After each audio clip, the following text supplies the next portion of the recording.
Thérèse Raquin, d'Émile Zola, chapitre 10. Près de 3 semaines se passèrent. Laurent revenait à la boutique tous les soirs. Il paraissait las, comme malade. Un léger cercle bleuâtre entourait ses yeux. Ses lèvres pâlissaient et se gerçaient. D'ailleurs, il avait toujours sa tranquillité lourde. Il regardait Camille en face. Il lui témoignait la même amitié franche. Madame Raquin choyait davantage l'ami de la maison depuis qu'elle le voyait s'endormir dans une sorte de fièvre sourde. Thérèse avait repris son visage muet et rechigné. Elle était plus immobile, plus impénétrable, plus paisible que jamais. Il semblait que Laurent n'existât pas pour elle. Elle le regardait à peine, lui adressait de rares paroles, le traitait avec une indifférence parfaite. Madame Raquin, dont la bonté souffrait de cette attitude, disait parfois au jeune homme « Ne faites pas attention à la froideur de ma nièce. Je la connais.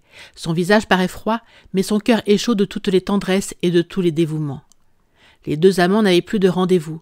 Depuis la soirée de la rue Saint-Victor, ils ne s'étaient plus rencontrés seul à seul. Le soir, lorsqu'ils se trouvaient face à face, en apparence tranquilles et étrangers l'un à l'autre, des orages de passion, d'épouvante et de désir passaient sous la chair calme de leurs visages. Et il y avait dans Thérèse des emportements, des lâchetés, des railleries cruelles. Il y avait dans Laurent des brutalités sombres, des indécisions poignantes. Eux-mêmes n'osaient regarder au fond de leur être, au fond de cette fièvre trouble qui emplissait leur cerveau d'une sorte de vapeur épaisse et âcre.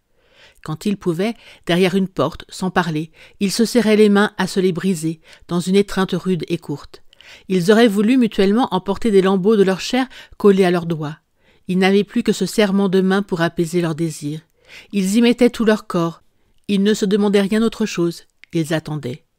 Un jeudi soir, avant de se mettre au jeu, les invités de la famille Raquin, comme à l'ordinaire, eurent un bout de causerie. Un des grands sujets de conversation était de parler au vieux Michaud de ses anciennes fonctions, de les questionner sur les étranges et sinistres aventures auxquelles il avait dû être mêlé. Alors Grivet et Camille écoutaient les histoires du commissaire de police avec la face effrayée et béante des petits-enfants qui entendent Barbe Bleue ou le Petit Pousset. Cela les terrifiait et les amusait. Ce jour-là, Michaud, qui venait de raconter un horrible assassinat dont les détails avaient fait frissonner son auditoire, ajouta en hochant la tête. « Et l'on ne sait pas tout. Que de crimes restent inconnus, que d'assassins échappent à la justice des hommes. »« Comment » dit Grivet étonné. « Vous croyez qu'il y a comme ça dans la rue des canailles qui ont assassiné et qu'on n'arrête pas ?» Olivier se mit à sourire d'un air de dédain.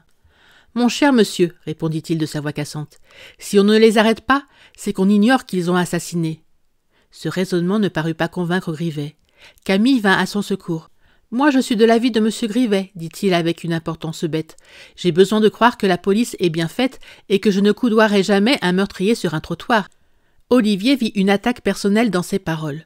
« Certainement, la police est bien faite, » s'écria-t-il d'un ton vexé. « Mais nous ne pouvons pourtant pas faire l'impossible.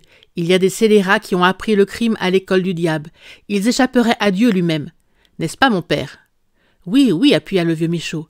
Ainsi, lorsque j'étais à Vernon, vous vous souvenez peut-être de cela, madame Raquin, on assassina un roulier sur la grande route.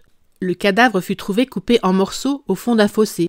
Jamais on n'a pu mettre la main sur le coupable. Il vit peut-être encore aujourd'hui, il est peut-être notre voisin, et peut-être M. Grivet va-t-il le rencontrer en rentrant chez lui.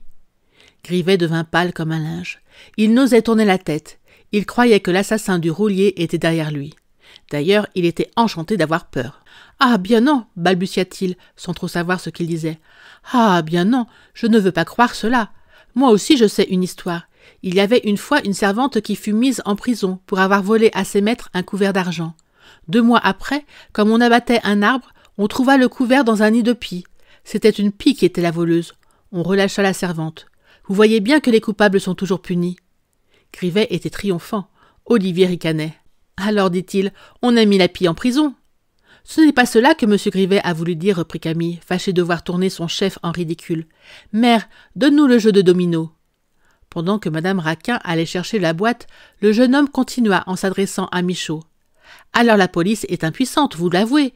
Il y a des meurtriers qui se promènent au soleil. »« Et malheureusement oui, répondit le commissaire. »« C'est immoral, conclut Grivet. » Pendant cette conversation, Thérèse et Laurent étaient restés silencieux.